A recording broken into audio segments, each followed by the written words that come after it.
Yeah, I think law school teaches you a lot of knowledge, but it doesn't really teach you how to practice per se. Like it doesn't teach you about like client relationships and things like that you want to maintain and just like ways to, deal with bosses, different personalities, things like that. Law school taught you the law, but it didn't teach you this, how to connect. Be that one lawyer who shows up different, the one clients trust, the one they never forget. I'm Neal Goldstein, and this is That One Lawyer Podcast. Let's get started. Today's guest is Xavier Prescod, a first-generation lawyer whose journey is as inspiring as it is important.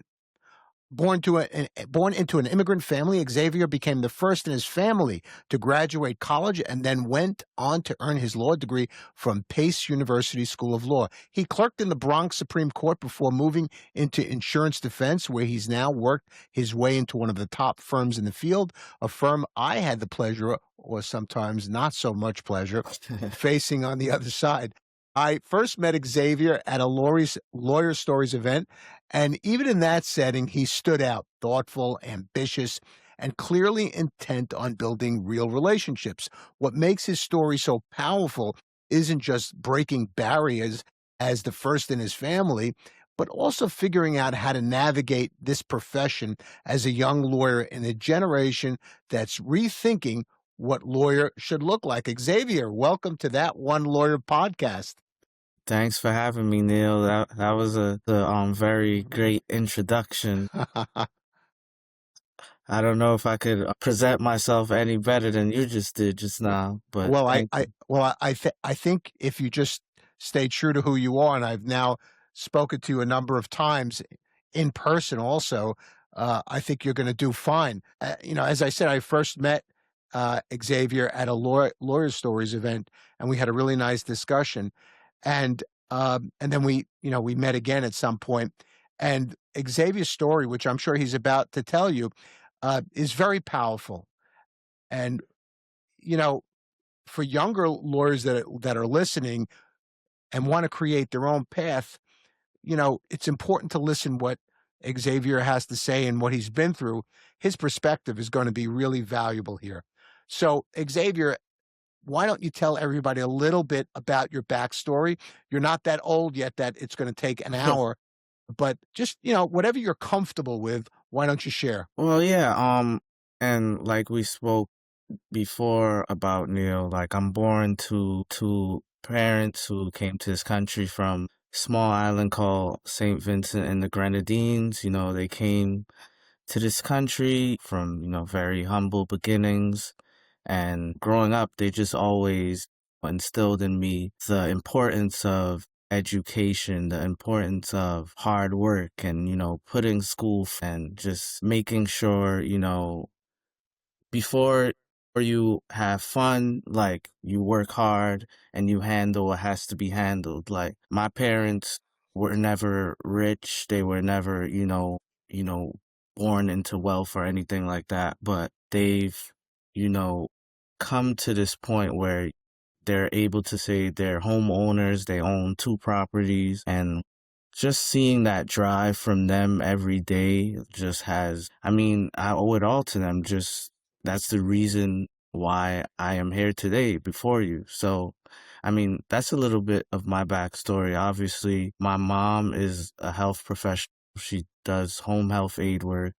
My father was a lifetime carpenter. Obviously, both of those fields have nothing to do with the legal field, but I've always known, for me, I've had that, interest in being an attorney. So, different fields, but, same values. They always taught me to keep going, use whatever resources I have to the best of my abilities. So, a lot of people ask, like, who do I idolize? I think they expect maybe a celebrity or something like that, or someone, famous. But, I always point directly to my parents. Like, those are the only 2 people I look up to because they laid the foundation for me and my brother. And that's why I am who I am today. Yeah, well, anybody that's watching this, even if you're listening to this, could sense the sincerity Hmm. and genuineness of everything that you're saying. You know, I know firsthand what it's like to grow up in a situation where parents have no connections Right.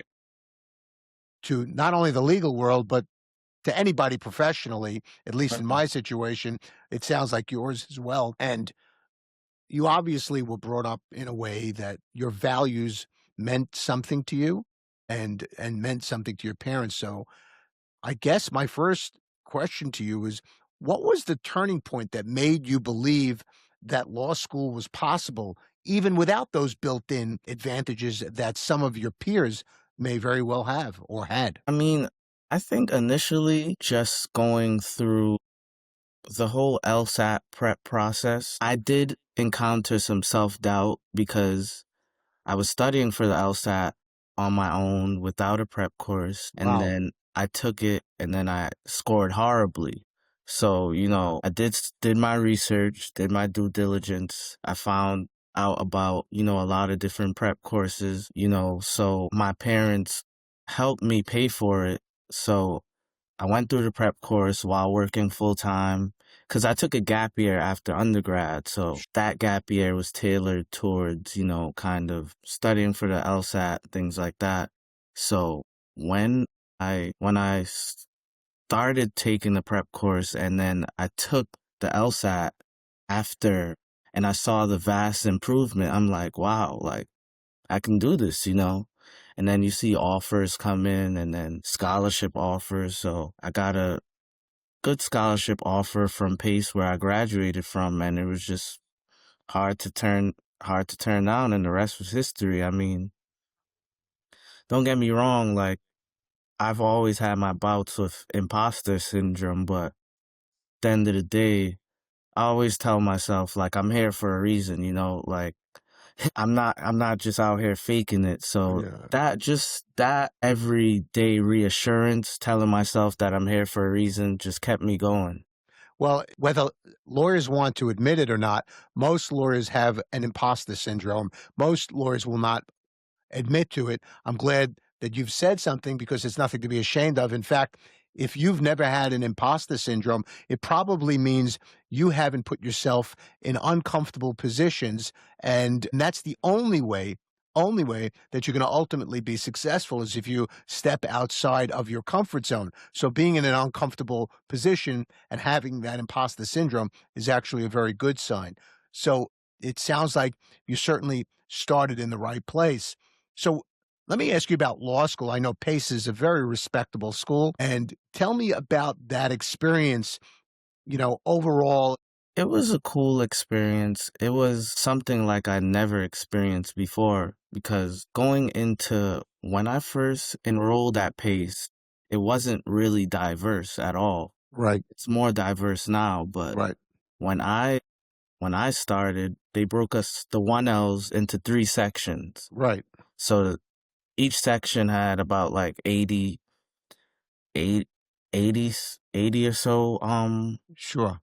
yeah, so that's maybe like a class of 250 or so, give or Right, take. I'm not the right, best at math, but 240, 250, right. something like that. So like in my section, I was the only African American male, so it just kind of like, it was tough at first because you're in this space so you don't see anyone who looks like you. And then, like, I don't know, it was all in my head. Like, I felt like because I looked a certain way, like everything I did was under a microscope. Not to say that that was the case, but that was just something I had a feeling of. But, after a while, when you start to make friends, you make connections, and, you're like, So, yeah, I belong here. So, I mean, it was tough at first, but it was a, so can you lean into that a little bit more? In other words, when you say it was tough at first and you didn't see anybody else that looked like you, which we all understand what that means. We don't all we can't all feel that way because, right. many of us weren't in that situation. I had imposter syndrome for other reasons, but tell me, can you can you lean into that? In other words, what when you first walked in, what were you thinking? What were you feeling? What was What were your classmates at the very beginning? Were they cliquish? Did they embrace you at some point? How did your difficulty in terms of seeing what was in your classroom? How did you go move from that to feeling I could do this and I'm going to create some relationships here, and I know that you did.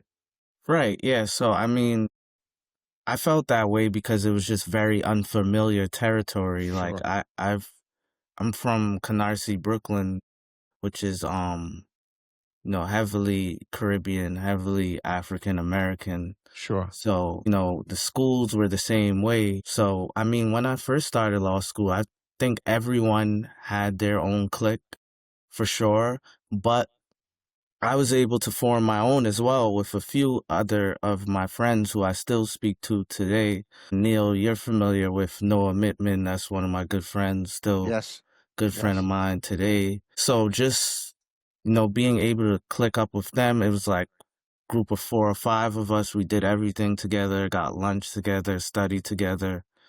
And, we still link up all the time. So just being with them all the time, that definitely made me comfortable and helped me to adapt to this, newer environment. Also, like Paces and White Plains, I'm from New York City. Like it's two different Right, kind of environments. Like right. White Plains is more slower pace. Like New York City is just completely different animal. So, I mean, I was happy I got to be taken out of my comfort zone because I fully believe that you're unable to grow unless you're taken out of your comfort zone. If you're always comfortable, there's no way you can grow, and I firmly believe that. So, So I guess you must have anticipated my next question, which was, what's the lesson to be learned here for other people who might just be starting out, whether they're facing similar situations that you were in, or maybe even something completely different. Maybe somebody has a disability and they're walking into a classroom or, a cohort where nobody else looks like them or nobody else has a disability like they have.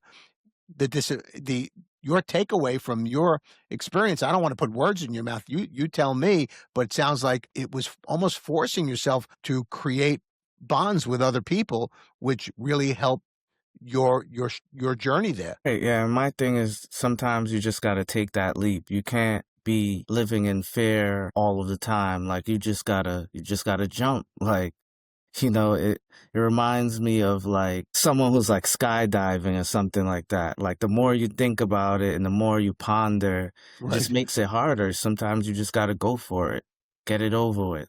Well, And then that's not going to make me skydive, but okay, go ahead. me either, so it probably wasn't the best analogy, but That's okay. Did you walk out of law school and now you're in the field for several years? Looking back, do you think that they could have done something better to help you ease out of law school and into the real world? yeah, I mean, I think law school teaches you a lot of knowledge, but it doesn't really teach you how to practice per se. Like it doesn't teach you about like client relationships and things like that you want to maintain and just like ways to, deal with bosses, different personalities, things like that.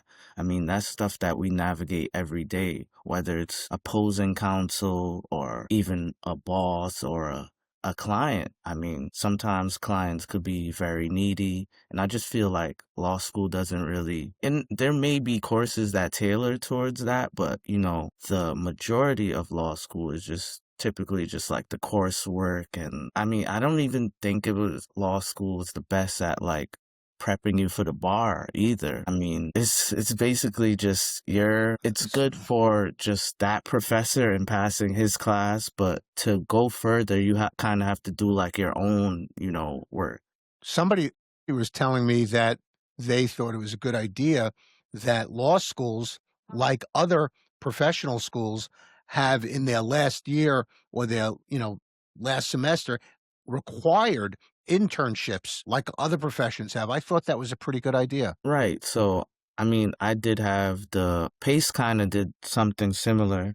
So I was a student attorney for a little while. I was working with small farmers, helping them form their business, whether Right. it's like helping them draft leases, things like that, Right. contracts. Right. So that kind of exposed me to the real world before I got in the field on my own for real. So, I mean, things like that are important to take advantage of. And I think it is important that a lot of schools require sort of like internships or externships or whatever they call it these days for pro Right. bono work, just Right. to like, expose these young attorneys to like how it feels to deal with clients in the real world and just like giving them the keys and the ability to do so. I know that I think it was after law school, or maybe it was before, or during, you worked for the Bronx Supreme Court for a Yes. judge. And so what did that what did that teach you about the criminal justice system? I mean, so I don't know if it was criminal, by the way, it might have been civil. no, it was civil. So I was actually had the great honor of clerking for the amazing Judge Latia Martin, Bronx Supreme. She's now retired. Kudos to her for sure. So it was a lot. Like you see a lot. It actually, and I don't want to sound negative, it taught me a lot about marriage and just like, you know, like how contractual it actually is, but it, it opened my eyes to like, just family overall. Because in divorces, it's not just a marriage that gets split. Custody, it's Sure. property. So it gave me a broader perspective. But overall, getting away from just matrimonial, it taught me how to be organized. Like Judge Martin was like probably one of the smartest people I know, literally. Like, so just being around her every day, meeting all these different judges. I still go to the Bronx. I still see these judges. They still show me love, like court officers, like all the attorneys over there. But she really taught me a lot of life lessons, whether it's just being organized, just helping me become a better attorney, better person, just, just making sure 'cause she was super tough, like Right. she was like a motherly figure to me. Right. So I didn't want to disappoint her. I Wow. was getting there early, making sure all the files were intact, things like that, staying later, maybe over the weekend. And, that's not things I had to do per se, but I didn't want to disappoint Judge Martin. So being there was very essential for my growth, Wow. 100%. And Wow. I would not trade that experience for anything, even though I want nothing to do with matrimonial now, but I would never trade that experience. That's great. I'm glad that it became a positive force for you going forward. The justice system definitely needs, there are many criticisms that we could have of the justice system. There's no question about it. But it's the only system we have, and it's probably better than 90% of the other systems out there. So, we do our best, and you were very blessed with having a judge that really was dedicated to her job and was dedicated obviously to the people that supported her. And so you walked out of there with a great feeling. So that's good. Now you've moved into insurance defense. You started out with one firm, then went to another one, big firms. What's been the biggest surprise so far? To be honest, the biggest surprise is for me is how I think I didn't expect myself to catch on so quickly Hmm. because I'm coming from a smaller firm dealing with like 20 cases. Now I have around 40, but like I kind of just hit the ground running here and I'm doing pretty well. And I just think it's because of like who I work with. Like I'm on a great team. I can, everyone has an open door. Like there's everything, like everyone is so caring, so nice. And it's a good feeling. Like it's great for morale. It's great for just overall productivity. Like I feel like I have so much work, but I don't feel like I'm, under the gun, so to speak. Like, obviously, as attorneys, we get stressed, but it's just like, it's not like, oh my God, like, end all be all. It's just, get it done, prioritize what you got to do, organize yourself, and on to the next. I mean, I fully do believe in good stress, and I don't know if I'm ready to call it good stress, but it's just not, I don't feel like I'm under pressure. Like, So I know you've so far experienced only insurance defense litigation, and I obviously know that you have your opposing counsel are generally, whether it's personal injury work or it's property damage or something else. Do you see, first of all, how do you compare, side to what you see on the plaintiff side? Do you see yourself staying in defense long term, or do you think you might want to try something else going out, or maybe you don't even know yet? I mean, overall, I just feel like for me, I never was really a litigation guy. Going forward, I mean, who knows? Who knows where the road will take me. Currently, I'm in a good space here at Louis Brisbois. So I'm kind of just focused on, being here right now. Going forward though, I feel like, the sky's the limit. Like, Right. who knows?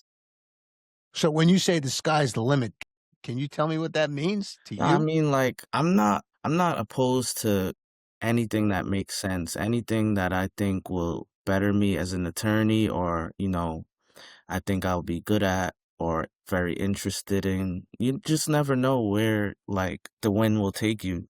So, I mean, currently I'm in a good space right now. I'm in a great space. Probably the best space I've ever been Wow, that's since great. since I've been a licensed attorney. So, I'm kind of just taking it one day at a time. And do you feel embraced by the current firm and support? Oh, 100%. That's why I feel so good about being here. It's just like you don't get that embrace everywhere, you know what I'm Right, saying? sure, For whatever reasons, but I just feel like the taking all of the work out of it and just, the person to person relationships go a sure. very long way. And it kind of goes back to what we spoke about when we initially met and what I was talking about. I really value just like we're all lawyers, we're all smart. Okay, Right. we know a lot of stuff. But it's just like, are you a good person? Do you reach out? Do you say good morning? How's your family doing? Like, simple things like that just go a long way. It boosts morale and just shows that you're a good person and you care. So those are the things I look at. That's why you're on this podcast, because that's what we talk about as much as we can. Hmm. And listen, you're closer to the front lines of the profession at this point than I am. From your generation's perspective, what do you think lawyers my age don't get about clients, culture, even or about how younger lawyers want to practice? I just feel like older generations, things were much more different. They were just so used to like get it done, like get over it. Like older bosses, they came up that way. So they kind of, handed down to their associates. So like instead of, trying to help out, talk their associates through, it's kind of like get it done, like figure it out. But it's just like, they're young, they need help, they need guidance. And that's why you're a senior attorney. That's what you're there for. Right. Like, regardless of shunning them for needing help or like Sure. things like that. And I feel like that's a common disconnect in this field. Like, just because you were put through hell doesn't mean you have to put someone else through hell. So Fair- I feel like that's something that needs a lot of work in this field.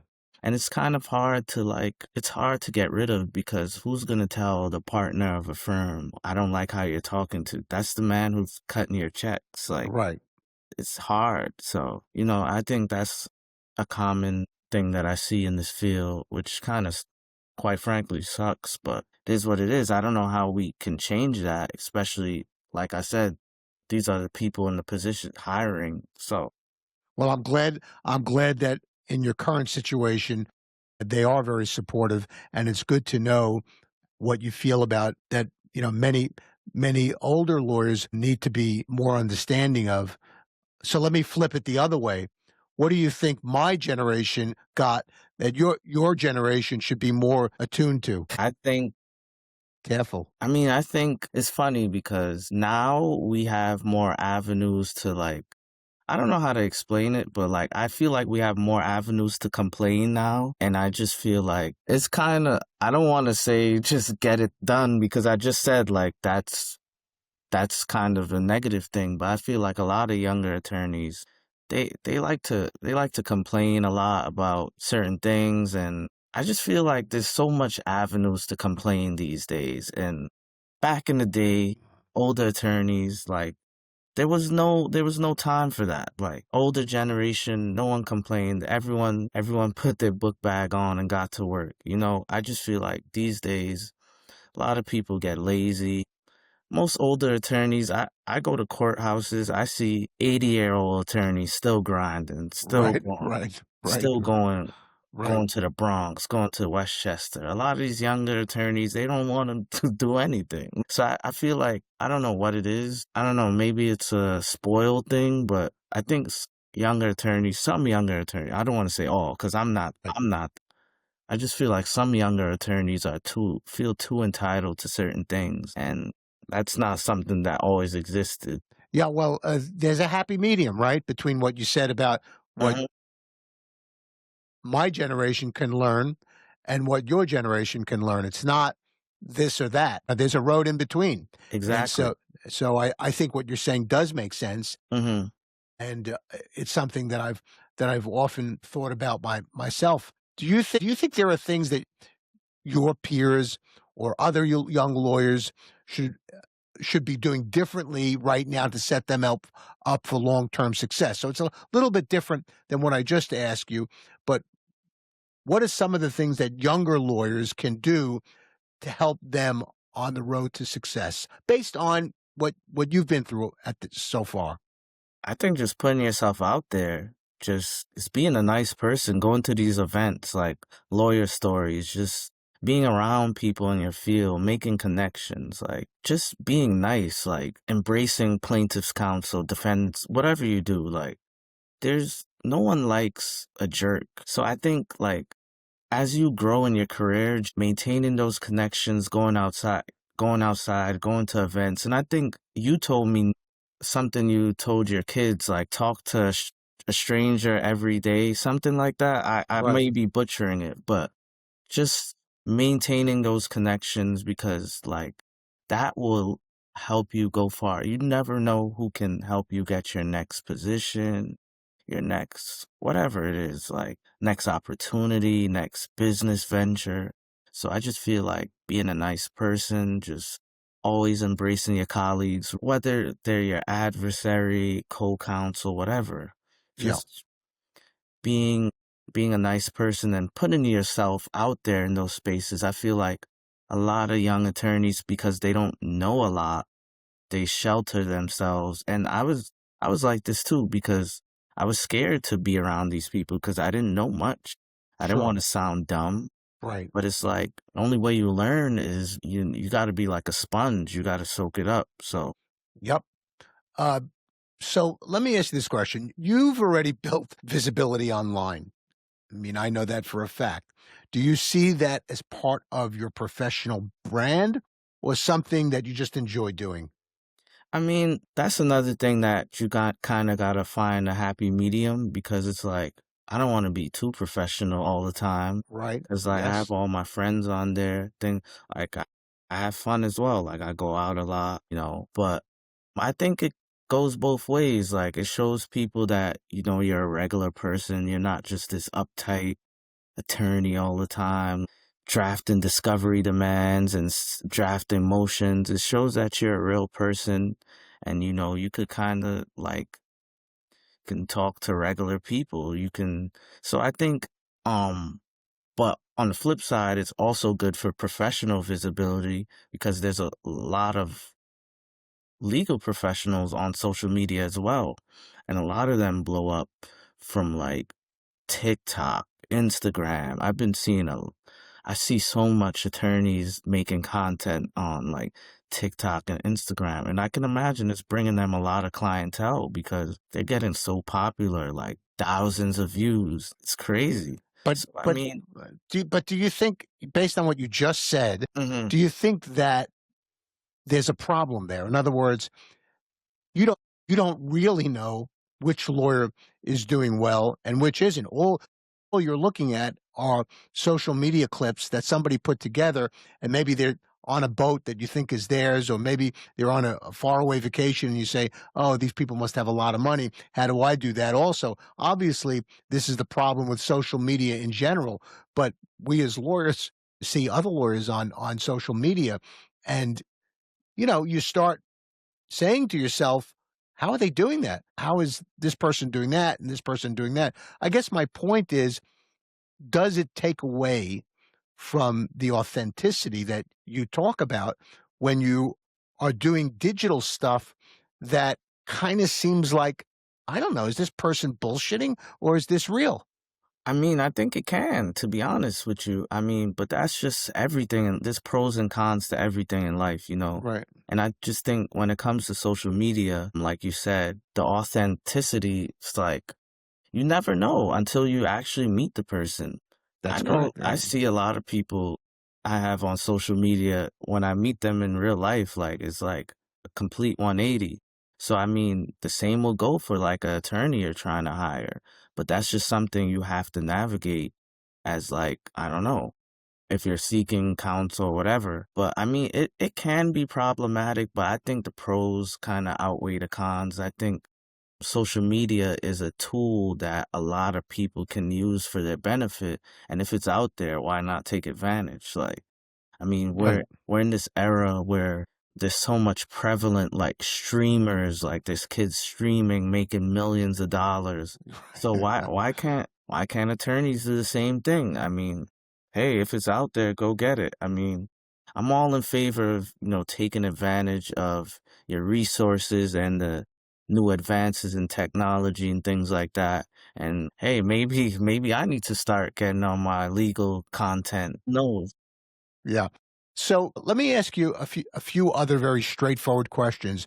What's the one thing you've already learned in just 2 or 3 years of practice that you wish you knew when you were starting? I wish I knew the importance of networking for sure, because I feel like when like my first year of law school, I did have my friends, but when it came to like reaching out to like people on like LinkedIn or going to events, like I was very sheltered. Like I was just into doing my work, things like that. That's why it was kind of harder for me to find a job coming out of law school because I didn't really know that much people. Like I did know a Right. few, but I kind of started realizing at the tail end of my law school career how important networking was. And I learned that from mentors that I had, but I was just always scared to like reach out to people and things like that. And just like, I feel like being a New Yorker, like kind of put that in me because I feel like New Yorkers,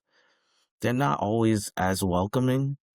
So it's just like So reaching out to strangers kind of odd to us, as so opposed to like when you go down south, everyone's like, hey, good right, morning. right, right, New right, York right. is different, like, Oh yeah. Oh yeah. so I just feel like I had that in me at a point, so I wish I knew how important that was at the Yeah. time. That's a good point. So if you can go back, and you're still a young guy, but if you go back and talk to the same guy, you starting college or law school, what do you think you would say to him? Yeah, I would just say get out there more, do different things, go to different events, look up events, like reach out to people on LinkedIn, reach out to,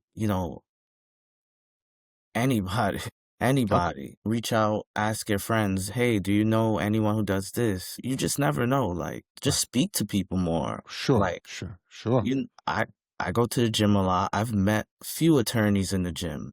They Right, see me wearing my Bolsa sweater. They ask me if I practice. Just simple conversations like that. Just right. speak That to people. Like, you really never know. Like, just don't be afraid. Just get out of your comfort zone. That's something I would definitely tell my younger self because God, God knows I was very sheltered at that. well, look, most younger people don't know that at See, that age. So let me ask you this question: is there somebody who's had a big influence on your life that you'd want to have a conversation with, and what would you say to them? A big influence on. Yeah, could be family, a mentor, or even someone that maybe is not around anymore that you'd want to have a conversation with, and what would you say to them? Oh, I mean, like I said, my parents, I would just thank them for everything that they gave me, all the values. Like I mentioned before, Judge Martin was a big mentor to me, Yeah. and being there for 2 years. And I'd still speak to her from time to time, like always just say thank you, like, cause, Right. you know, just helping me become, she definitely helped me become the attorney that I am today. Wow. And just like, as far as being diligent and just being a professional, knowing how to speak to people, knowing how to deal with different personalities, different attorneys that you see all the time. You know, sometimes you might see this rowdy plaintiff's attorney, so you got to know how to prepare for him. Or sometimes you see the chill plaintiff attorney and you know Right. it's going to be a Right. chill conference. So just that ability to deal with and navigate different personalities, that's a skill that she definitely showed me. And just overall, like I always got to go back to my parents and just, Yeah. showing me how a great foundation could be built from nothing. And just, it kind of tells me that I have no excuse. Like I got to get it done, like from my family when I'm ready to have one. So, So, usually, Xavier, we finish with those questions, mhm. but I'd like to just flip this for a second. You and I have talked before, but here now on mic, is there something that you'd like to ask me? Maybe something you still want to do, or something that I've said stuck with you, or something else that could help somebody listening? Yeah, I mean, I just want to know if you had one thing to tell a young attorney, young law school student about persevering through law school, what would you tell them specifically? I think you and I think alike, because I would just endorse what you said earlier. And that was, you have to make connections, and you can't forget about, I mean, your grades, I guess, are important. And I say, I guess, if you're looking to go to big law, your grades are really important. Yeah, for That sure. wasn't, that wasn't my goal. I wanted to pass. I wanted to do well, but, I was going to school at night. So coming home at 10 o'clock at night, or even 11 o'clock at night, you don't have much time to study. So your goals might have to be modified a bit. And the truth is, what really helped me was meeting so many people in law school, some of them that I'm still friendly with now, and having those connections, certainly during the 4 years, was extremely important. But even now, it still is important. So I always tell people, even if you're going for the big law, because even in big law, you got to have connections and you got to know Sure. people. Everybody seems to think that big law, they're just concerned about grades, and that's important to them, of course. Very. But they also want to know that you can make connections, you could socialize, certainly within their culture. But it's vital. And you learned that lesson in law school, and it helped you during a difficult time in the beginning. And I have to say it, it's helped me throughout my whole life. So you have to just continue that dance. And I love the fact that you remembered what I said about speak to one stranger a day. That's opposite of what we've always told our kids, right? Yeah. But the truth is, that's what you really need to do. So that's the one piece of advice amongst many that I would tell somebody. Right. Yeah, and I 100% agree with everything you said. I think I just had one more question, like a personal question for you. Yeah. Um, I just I'm trying to think of how I want to form it. Just say it. Nobody's it's okay. So when at like your lowest points in like your career, what pushed you to keep going? That's a good question, because there have been a number of low points in my career. I think to be honest with you, I've always had grit and determination. And I put my mother through such hell that I couldn't, when I think about it now, I'd get emotional, but I wanted her to know that, that I became a success. And that was really important to me. There's a book by Angela Duckworth called Grit.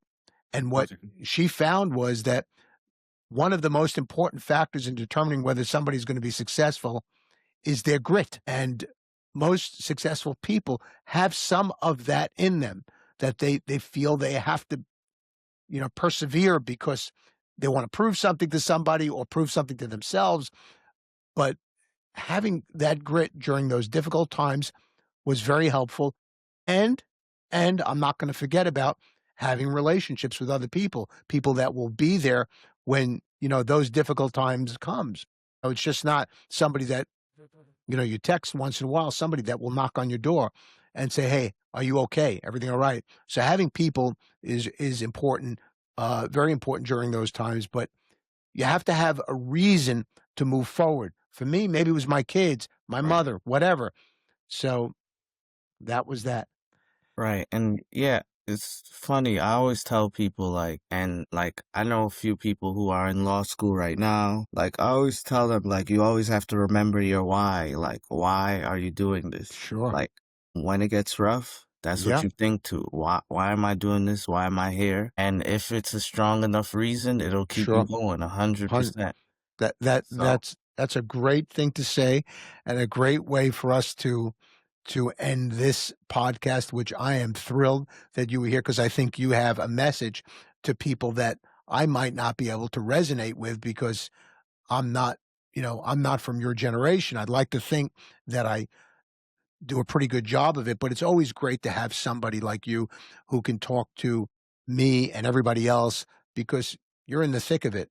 And mhm, so I'm really happy that you came here. I'm really happy that we had the ability to have that conversation. I hope one day that we could talk again of course.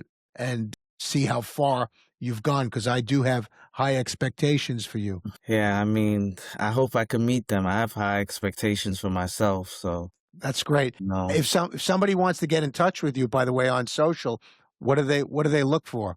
Um, they could just email to my email address. I'm on Instagram at x.laflame. They could email me, xavier.prescod7@gmail.com. Listen, especially when it comes to like young legal professionals, I'm not saying I'm still young myself. I need guidance too, but any, any, any advice I can give, any hand I can lend to help, I'm always open. People can always reach out. Like, I'm always willing to help. Xavier is the real deal. Get in touch with him, and if you have the privilege of meeting him, you're not going to be disappointed. Thanks for being on the show with us. A pleasure doing it. Thanks for having me, Neil. If something here hits home for you, don't keep it to yourself. Tap subscribe, drop a comment, and share this with a lawyer who needs to really hear it. This is That One Lawyer Podcast. See you next time.